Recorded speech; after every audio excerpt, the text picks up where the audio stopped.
It is 11 o'clock. Welcome in. It's hour number 2 of Three Man Front. We're live at Social Taco. Come on by and see us. The doors are officially open. The Gringo is here. Don, Stan, Larry, Constance, all the great people are here. Yeah, we got Brad. Yeah, Brad's here too. Brad's a new guy. Mm-hmm. Good to see Brad. Let's everybody welcome Brad to the group. Yep. Welcome to Brad. Welcome, Brad. Yeah. All right. All right. Very good. Yeah. That was his name. Little right? golf clap. I thought it was his name. Yeah. I think so. He's an Alabama fan, I've been told. Yep.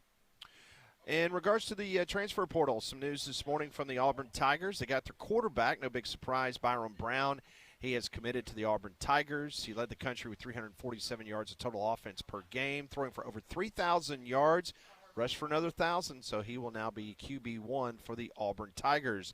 A little bit of Alabama news last night. Hollywood Smothers, he commits to Alabama. He was the ACC's leading running back last year, averaged around 85 yards per game. There's been some other activity this morning in the transfer portal, so we're going to go to our guy Charlie Potter from Bama Online. He joins us now on the Higginbotham Hotline. Happy New Year, Charlie. Hope you're doing well, and this transfer portal kind of keep on all of us on our toes right now. Yes, it is. Coming back from California, you would think, oh, the season's over. You just get to kind of catch your breath. Absolutely not. You're just kind of treading water, and it feels like you're treading some very rough and deep water at the moment. All right, so let's start with the commitment from last night with Hollywood Smothers. How important was that for Alabama to get one of the top running backs out of the portal, especially with the fact that the running game lacked a little bit this year?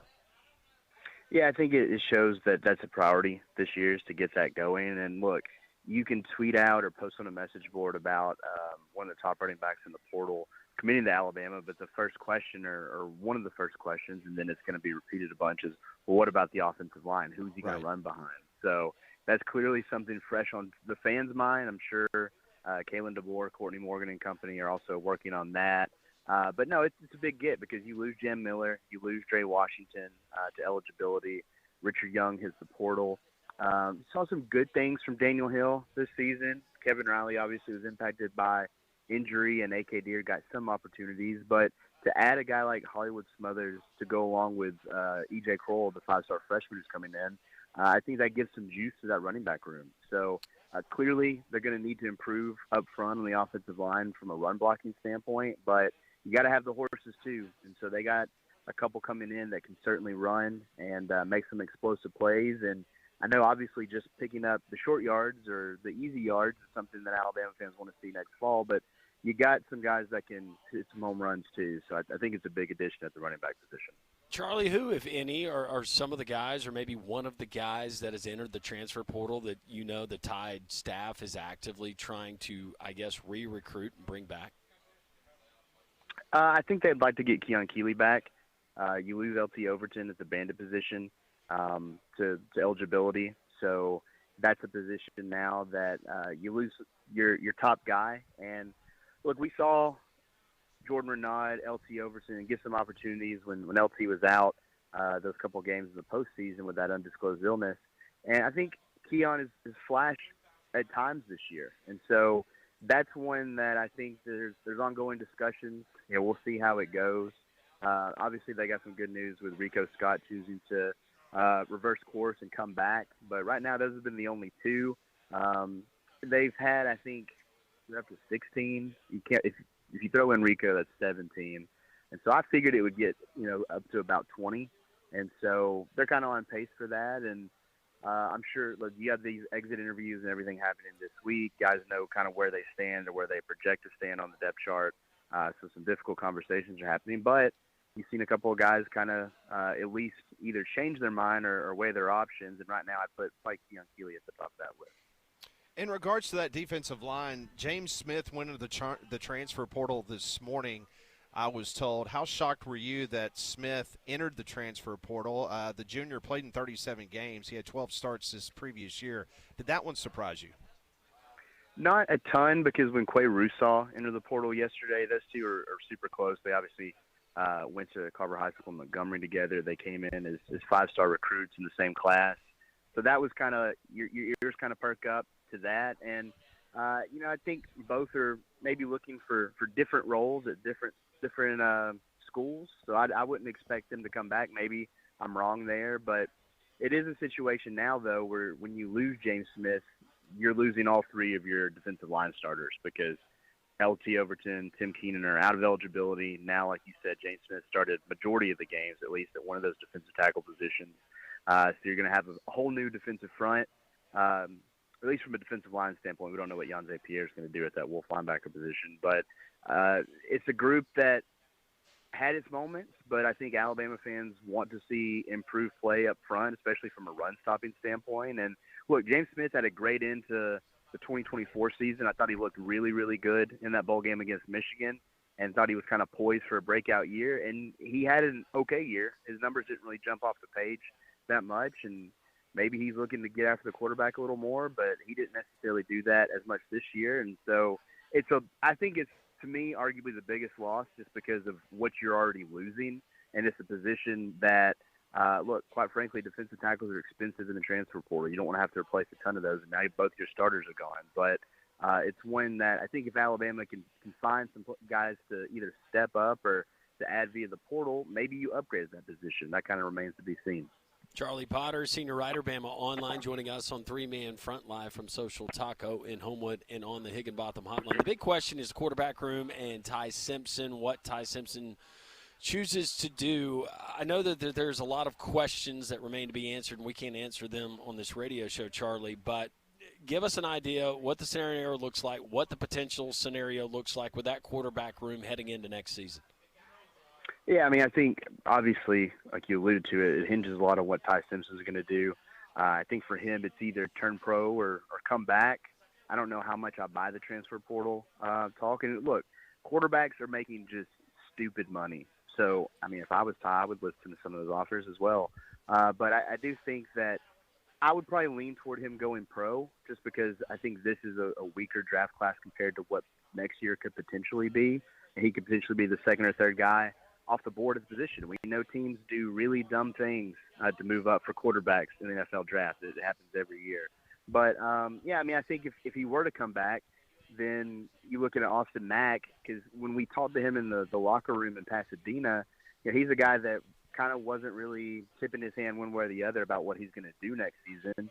And I think obviously a lot of that hinges on what Ty Simpson does. If he comes back, then I think you lose Austin Mack. If Ty turns pro, then Austin comes back and competes for the job with Keelan Russell. So it's kind of like a domino effect. And I know mentioning dominoes to Alabama fans is not something they love to hear, but like it is one that we're waiting to see what happens. I think we probably won't have to wait too long. I don't think it'll drag into next week. I think Ty will make a decision here soon. And, of course, the deadline is January 14th, so it's got to come soon. But I think it'll come sooner rather than later, and we'll kind of get some clarity on where things stand with that quarterback room moving into next season. Well, I know a lot is going to be predicated on whether Ty Simpson comes back or not, but let's just play the game because we love doing that here on Talk Radio. Let's say Ty Simpson comes back. What's the likelihood that Russell stays in that quarterback room, or does he go elsewhere? I think he would stay because Ty would just have 1 year. Like, you know he can only come back for one more season. And I talked to Keelan out in Pasadena, well, I guess L.A. It was before the game at Media Day. And he talked about how much he loves Coach DeVore and this coaching staff. And I wasn't one of the ones that asked him, you know, are you going to enter the transfer portal? But I'd asked him kind of jokingly about the clips we've seen on social media where in post-game interactions on the field, there's been coaches talking to him. There's even the one, I believe it was against South Carolina, where Kalen DeVore kind of pulls him away. And he laughed about that. And he's like, he knew that guy from high school, and he's like, Coach DeVore doesn't have anything to worry about. He's my head coach. I'm not going anywhere. And, of course, look, I mean, they can say all the right things in moments like that. But I think offering it up, I think that's where Keelan stands. And I think – with him, he's set up nicely. He knows he still has a lot to improve on and to work on this offseason. So I don't think he would leave if Ty Simpson came back. I think Keelan Russell will be on Alabama's roster in 2026 regardless of what happens here in the next coming days. But, I mean, this transfer portal, it can take some weird turns. You never know. Is it just me, and this is collectively for the group, or Charlie and Pat, does it seem like there's not as many high-profile guys that we're seeing in this year's portal as opposed to maybe last year's? Is that just me, or is it because we're still kind of early in the process? Charlie, you start. What do you think? I mean, like, you say early in the process, it's only a 15-day window. There's not a spring one to kind of rely Right. on. So I do think that like teams have worked to retain some guys. I mean, I think you always look at the quarterback position, and that maybe is where it is for me. Like there's just not a ton of huge names going into the portal like maybe we've seen in the past. Obviously, a guy like Cam Coleman jumps off the page. There's some other. I mean, I think a lot of teams when they see James Smith and Quay Rousseau in the portal, former 5-stars, they kind of salivate a little bit. But it doesn't feel that star-studded yet. I mean, again, we have until the 16th, so we'll see what happens. But you would think a lot of these guys would kind of jump in. And then you also got to take into account you've still got 4 teams playing in the college football playoffs, so maybe there are still some big fish out there on those bigger teams that are going to enter here soon. Charlie, we appreciate the time. As always, Charlie Potter, Bama Online, talking Alabama. And Charlie is always kind enough to join us, as all of our guests do, on the Higginbotham Hotline. Charlie, thank you so much. Happy New Year to you and your family. As we continue, we are live here at Social Taco in Homewood, right here on your home for college football, the transfer portal, and more. Jocks.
We continue. BB has arrived, the First Lady of the Taco Terrace. Jody is here. He's shown up.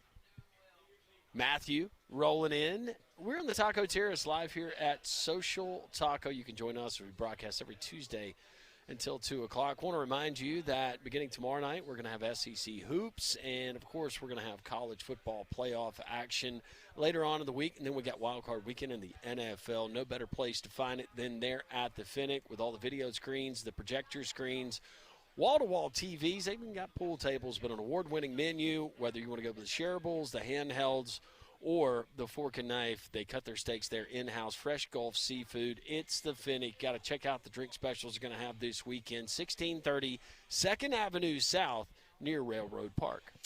A little bit of NFL news to pass along, kind of a local connection. Joe Whitt Jr., who played wide receiver at the Auburn Tigers. I know Joe very well. He was just fired as the defensive coordinator of the Washington Commanders. So was Cliff Kingsbury, the offensive coordinator of the Commanders. If you're in the NFL long enough, and Joe has been, then you're used to those kind of days, I guess. Yep. Unless you work for Mike Tomlin. So the Commanders making changes on both sides of the ball, as you had a team that played for the NFC Championship last year, and this year they were nowhere to be found. Of course, when your all-world quarterback is injured for most of the season, that kind of makes things difficult in the National Football League. So I appreciate Charlie Potter coming on. Had a little bit of a technical snafu towards the back end of that interview, but if you missed that interview, you can always go back and listen to it in its entirety on the Three Man Front podcast. Coming up at the bottom of the hour, Peter Rauterkus, who covers the Auburn Tigers. He will give us some more details about the big get this morning for the Auburn Tigers, as Byron Brown will be QB1 for the Auburn Tigers as he commits to Auburn, and also a host of other South Florida players continue their trek to Tampa North. Tampa North. It's affectionately, however you want to call it, right? Yes. We know that Alex Golis needs players, and he's getting the players that he valued, it seems like maybe the most there at South Florida. Quarterback Byron Brown. That certainly, I think, puts at ease Auburn fans. You got two other guys, one a signee, one who was on the roster last year from South Florida for the quarterback room to help fill that out. I'm guessing that maybe you add one more potentially if you're Auburn and Alex Golis, but wide receiver, quarterback, namely, now you get working on the offensive line and seeing some defensive line reports coming out of the folks from Auburn as well. A guy that we talked about, Cody Sigler, who's originally from New Hope. Yep.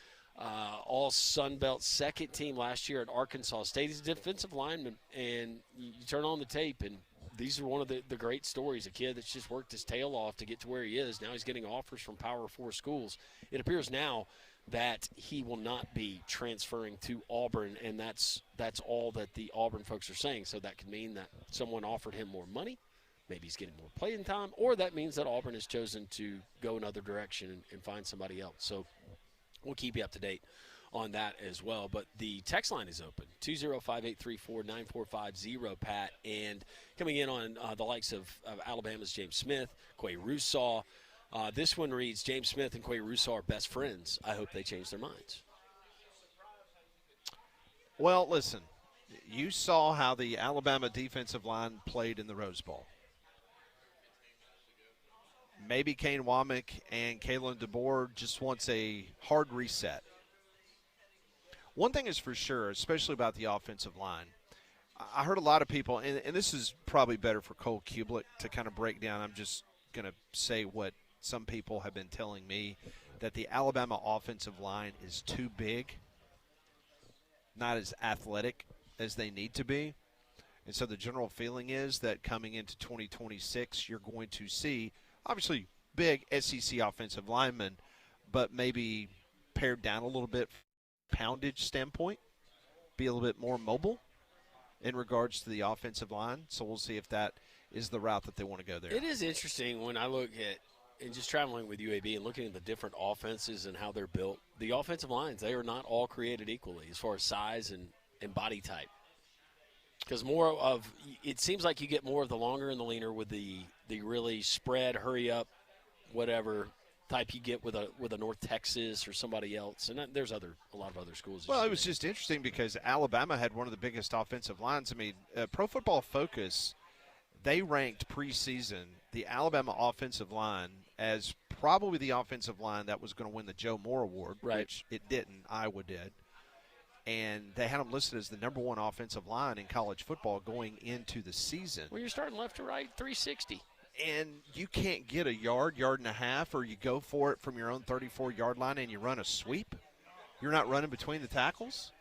I mean, it's just mind-numbing. Was it the 4th and 2 against Oklahoma at Bryant-Denny where they had to use the whatever play where they were able to get the 2 yards? Yeah, that was the end of – was that Bernard? Jeremy Bernard? Yeah. Well, just why Indiana had that played perfectly. Yeah. It's like, okay, 4th down, and you got Bernard going in motion. Oh, I wonder who's going to get the ball here. There's no excuse not to be able to run the ball. Not at Alabama. So it'll be interesting to see where they attack in the portal and some of the guys that they get. As we continue on the text line, what are the chances of getting Jeremy Pruitt back, someone asked? I think slim.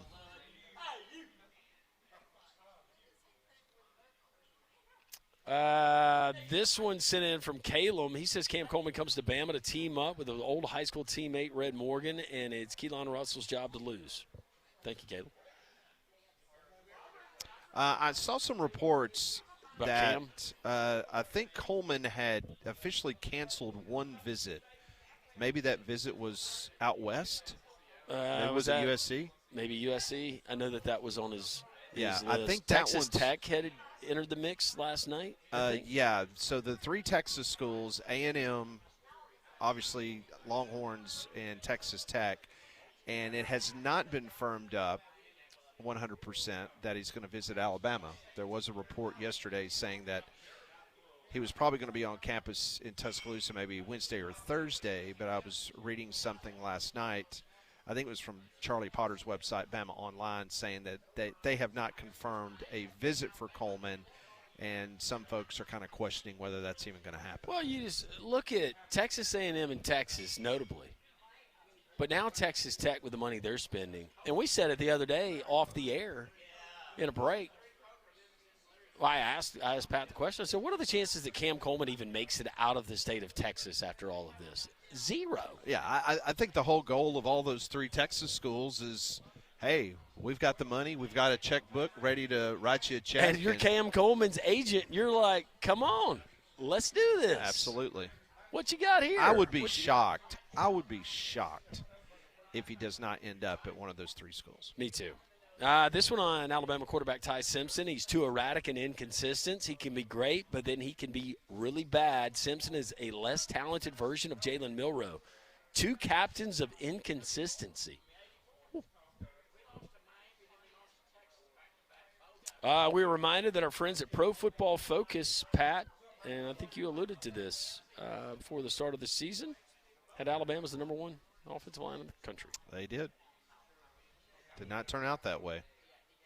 Was that the weakness of the team? One of many. Joseph asked the question, what was the name of the player Pat Smith said was wearing an Alabama T-shirt? And apparently you said this. He timestamped it around 10:20. He said, I missed the name, caught the end. Yeah. Larry's laughing like Larry knows who it is. Yeah, I've got so many names here. Hold on. Yeah, it was your favorite, Jimothy Lewis. Jimothy. Yes, Jimothy Lewis. Yeah, the video is of him literally outside of Kalen DeBoer's office, and Kalen DeBoer's like standing. First time I'd ever seen Kalen DeBoer in jeans. Like Kalen DeBoer was wearing jeans, standing in like the doorway of his office with an iPad and having a conversation with Jimothy Lewis. What kind of shoes did he have on with the jeans? Did it show? I think he had Nikes on. Just wondering if he went like really bulky, like white, just white dad tennis shoes, or he went with something a little more sleek. Doesn't matter. Sam asked the question, next year would Keelan Russell be a sophomore or a redshirt freshman? Would be a sophomore. It's a freshman this year. Okay.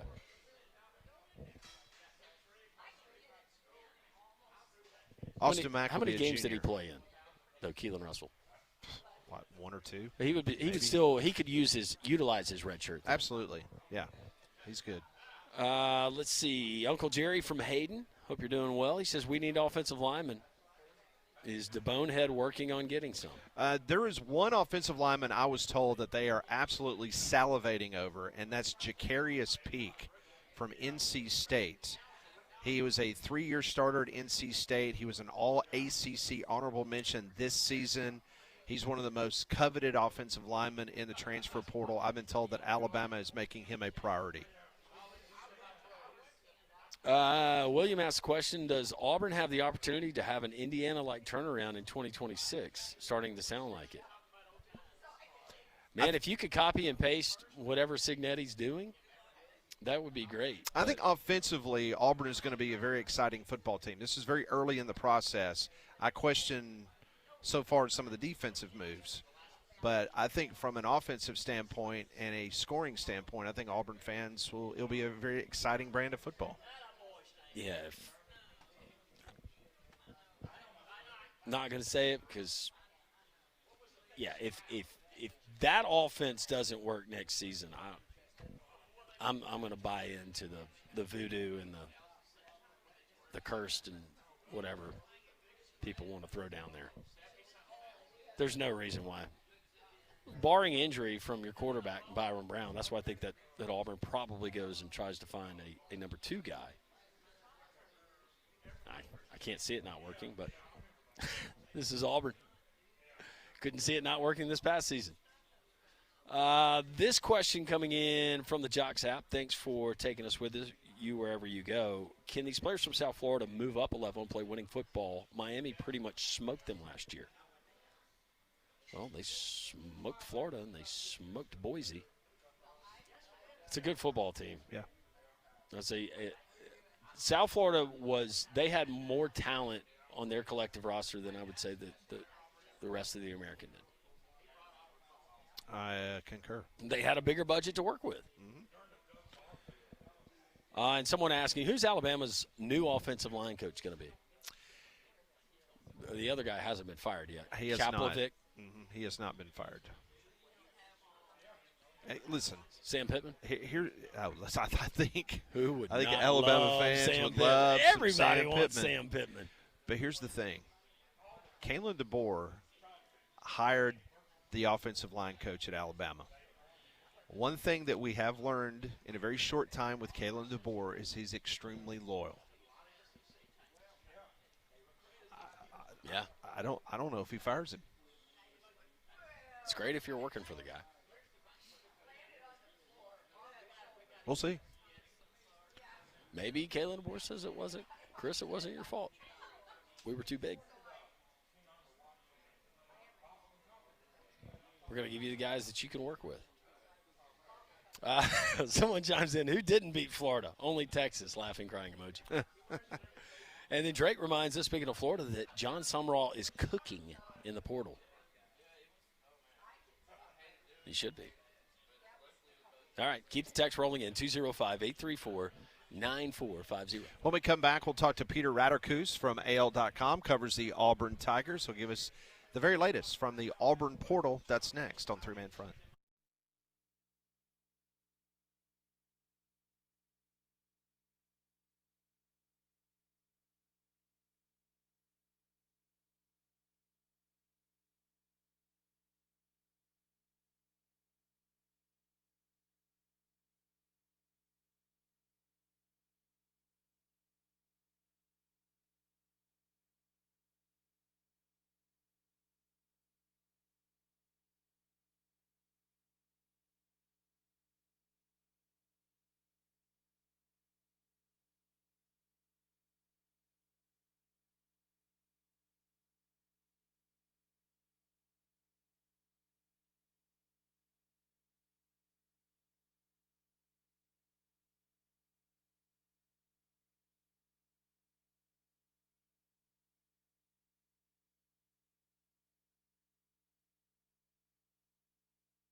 It is 11:32. Welcome back. This is Three-Man Front live from Social Taco. Come on by and see us. We'll be here until 2 o'clock each and every Tuesday. Get an opportunity to break bread with you, the listener. We appreciate you guys coming and being a part of this each and every Tuesday. The transfer portal has been in action, full action, since Friday. It will be open until January the 16th. And joining us now from AL.com to give us an update on what's going on down on the plains of Auburn. It's been a very fruitful last couple of days for Alex Golish and that staff as they grab their quarterback this morning. Peter Rauterkus joins us from AL.com. Peter, a busy, busy time. I hope you're well. Happy New Year. Doing well. Happy New Year to y'all as well. Thanks for having me. All right, so let's start with Byron Brown. It's worst kept secret once the portal opened up on Friday that was probably the likelihood that he was going to commit to Auburn. Kind of take us through the time frame and what Auburn is getting under Byron Brown. Yeah, I mean, you said it. I mean, this was one that was always going to be the number one target from day one. You know, it started, I think, around this weekend. It started to feel more of a matter of when rather than if.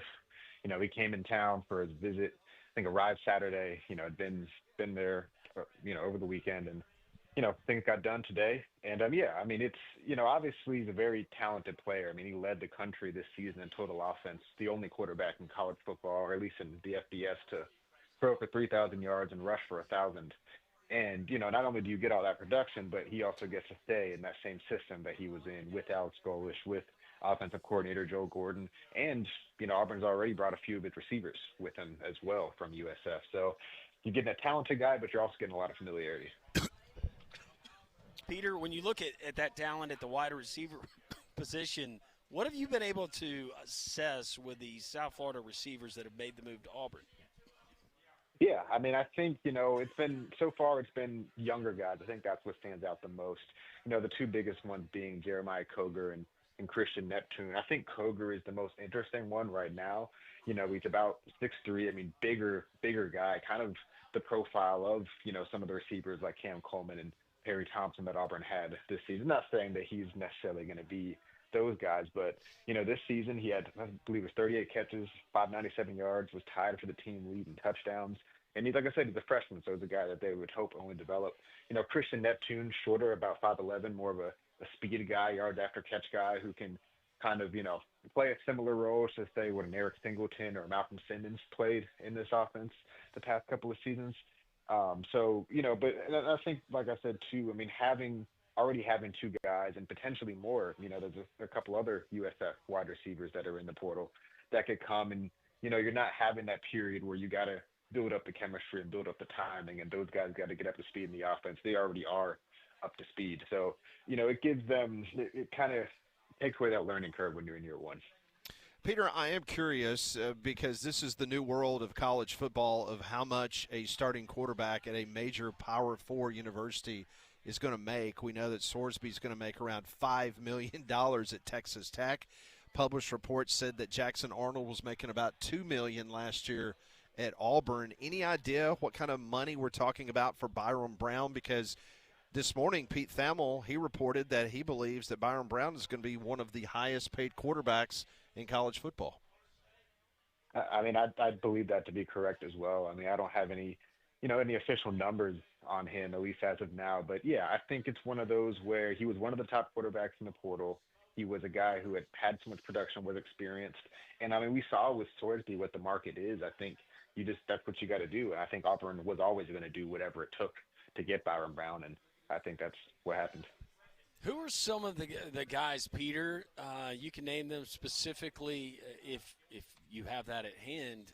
Offensive line. That's where Auburn is going to have to replenish while having Byron Brown and the wide receivers and some of the skill position guys in the backfield that you're going to have.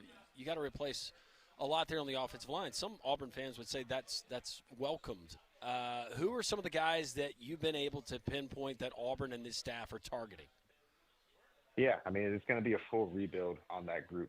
I mean, I guess the first big news came over the weekend was Cale Ellis, the freshman center who started a couple games at Auburn when Connor Lew got hurt, is going to come back. So that's one building block of a guy who's already there and they hope can develop.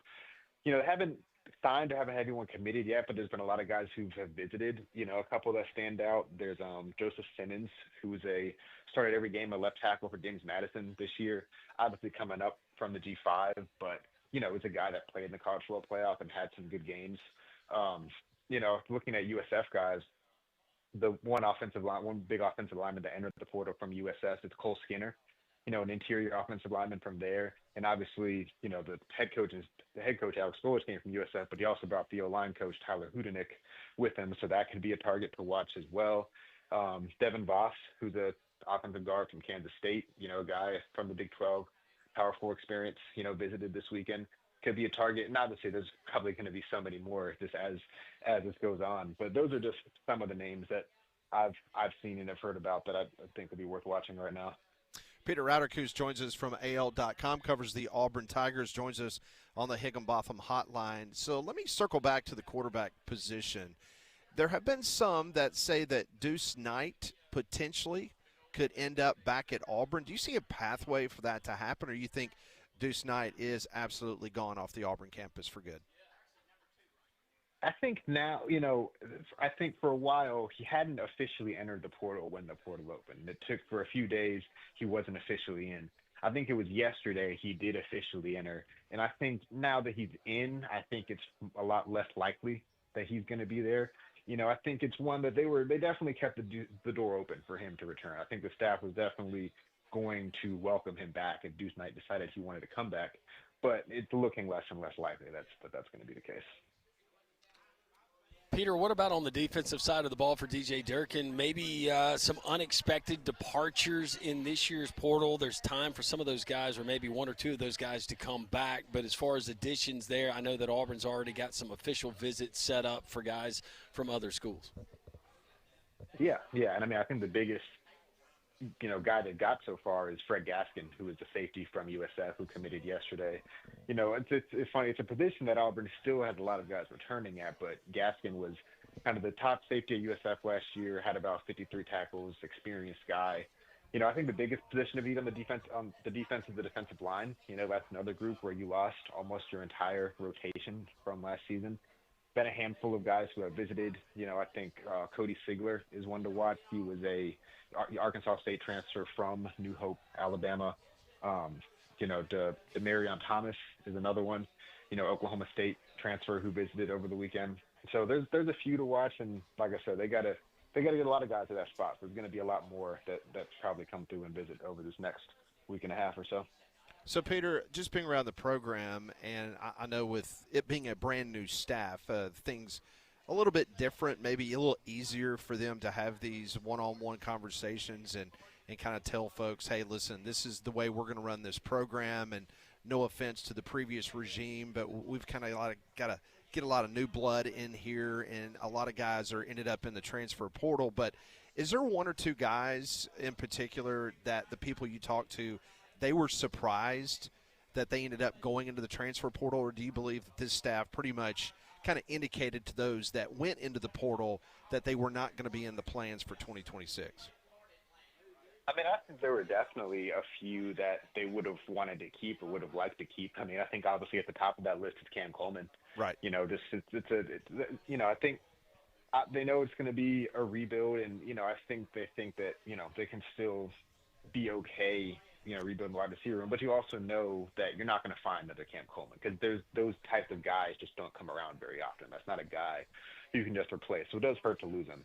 I think Malik Blocken is another one on the defensive line, a guy that had been a 2-year starter, was productive, but he's in the portal as well as another one that would have liked to keep. I think even Deuce Knight is one that they probably would have liked to keep. He wouldn't have been the starter this season, but I think from their standpoint, you tell Deuce Knight, hey, Byram's our guy. He can be our starter year one, but you sit behind him 1 year and you can be the guy going forward.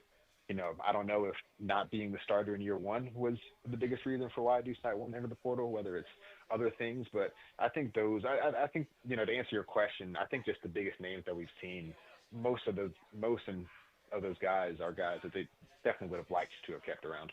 Peter, is it your guess that Alex Golich and that staff, they try to bring in one more quarterback to solidify that quarterback room and maybe add a little bit more depth? I think so. Right now they've got 3. You got Byron Brown, you've got an incoming freshman in Reese Brush, and you've got Lachlan Hewitt, who was the third-string quarterback at USF this year. I think they probably try to bring in one more guy can be an experienced backup, similar really to what they did last season with Ashton Daniels, where he was brought in kind of with the plan being to back up Jackson Arnold, but he was a guy who had played in the power forward, had experience if he needed to go in, and obviously as we saw the season when he did end up playing a good bit. So yeah, I think so. I think they'll look to find someone who got some experience but would be willing to be a backup. He's Peter Rauterkus, covers the Auburn beat there for AL.com. Peter, always enjoy the time. Thank you. Wonderful content, and we'll talk to you soon. Yep, thanks for having me. Peter Rauterkus joining us, as all of our guests do on the Higginbotham Hotline. So the New Year's sales event is going on as we speak at Courtesy GMC, right off of I-459, exit 32 in Trussville.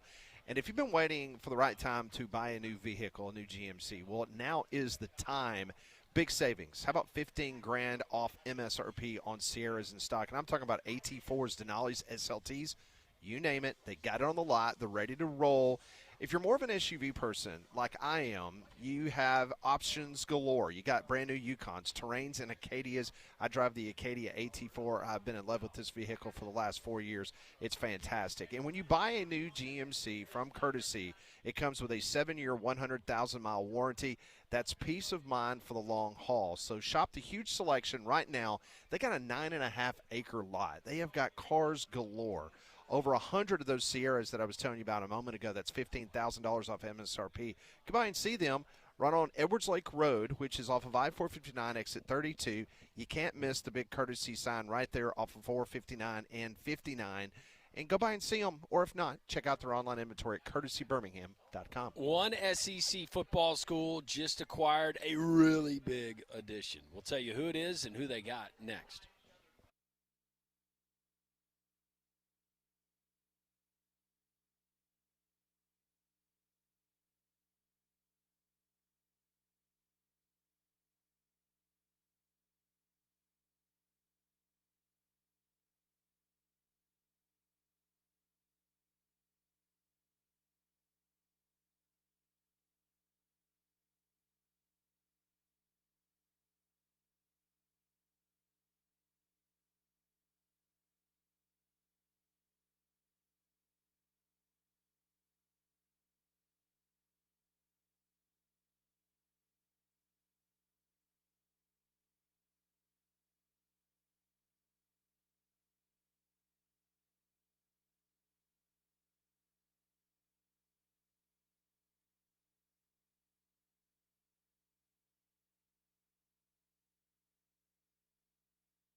It is 11:47. Welcome back in. This is Three Man Front, live from Social Taco. We'll be here until 2 o'clock. Come on up and see us. We'll be here until 2 each and every Tuesday here in Homewood. Now, transfer portal is open. Josh Heupel and the Tennessee Vols. Constance, a big Tennessee fan here in attendance at Social Taco. Got to be excited about former LSU offensive lineman Ori Williams. He is officially committed to Tennessee via the NCAA transfer portal, originally from San Marcos, Texas. Spent 2 seasons at LSU. He only played 2 years of high school football, but Pat, he is 6'8", 335 pounds, and he will be a part of that Tennessee offensive line that lost 5 offensive linemen in total, including their starting left offensive tackle, Lance Hurd, who entered the transfer portal back on New Year's Day. So Tennessee adding to that line. I know Ori Williams was a name that was mentioned at Auburn and several other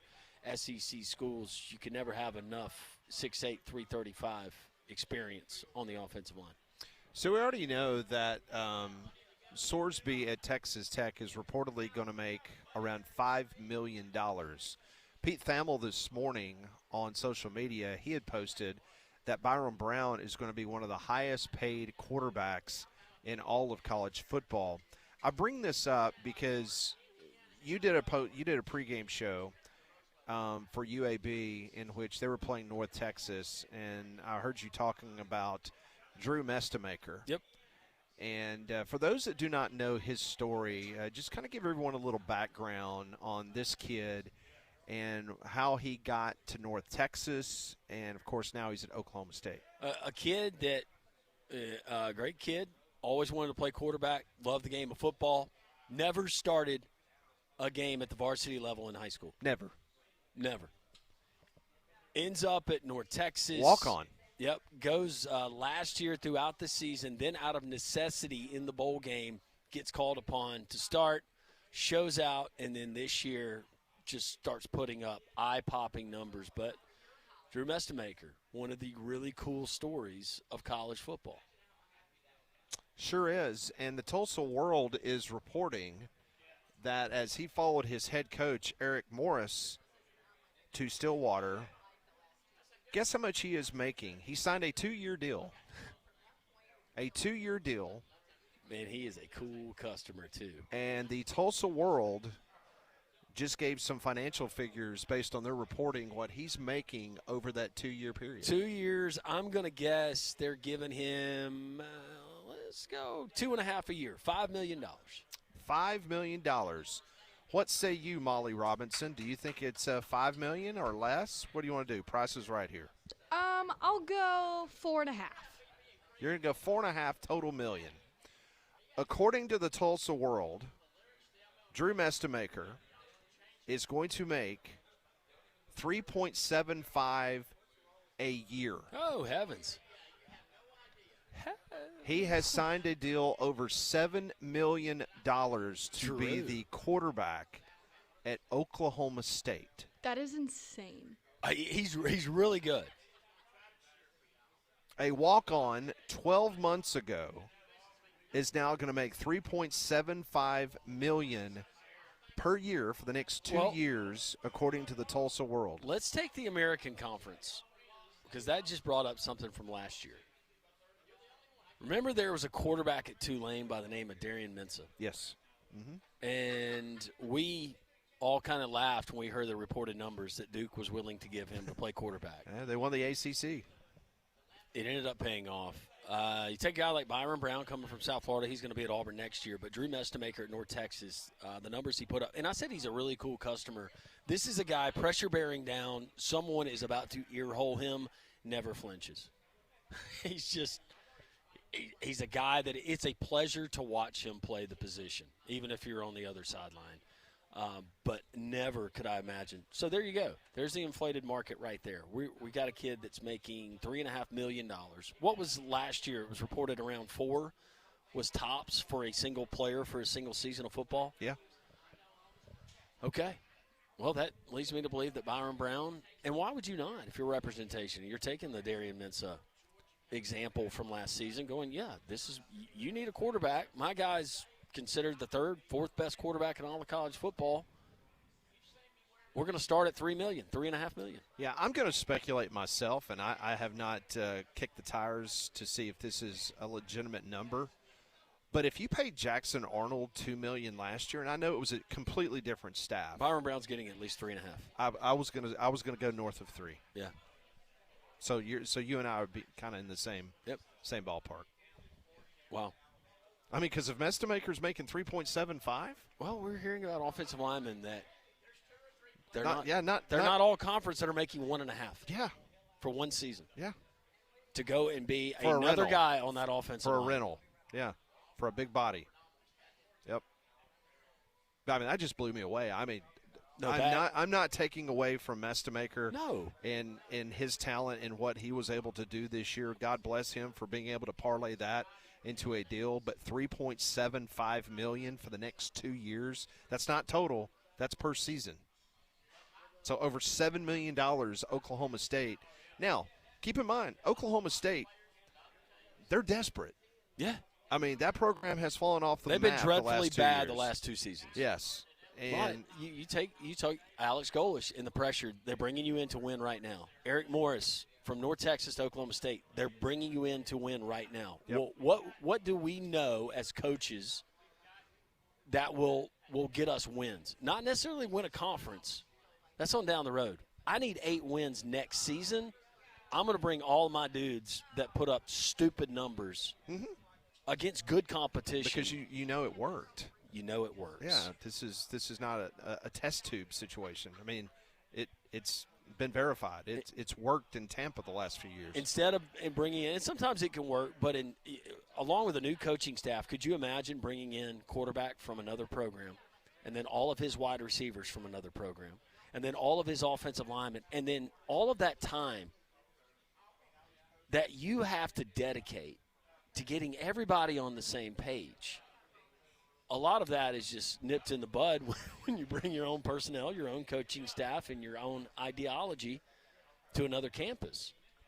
What if we start seeing more of this approach from first-year head coaches? We saw it from Cignetti, and I think what Kurt Cignetti did at Indiana, now that's not a copy and paste. Yeah. There's a lot to Cignetti inside that building, some of the intangibles. But I think guys like Golish and guys like, especially Alex Golish in the SEC, probably getting a little bit more of a pass than they would have on taking the number of guys that they are because of the Kurt Cignetti, James Madison example. We will open up the phone lines at 1-800-239-WJOX. If you'd like to comment on the transfer portal, what's going on. Auburn's got their quarterback, the future of Ty Simpson. You'd like to talk about that or anything else you would like to discuss. Phone lines wide open in the 12 noon hour. We'll talk to Dimitri Ravanos coming up at 1. More three-man front live at Social Taco in Homewood.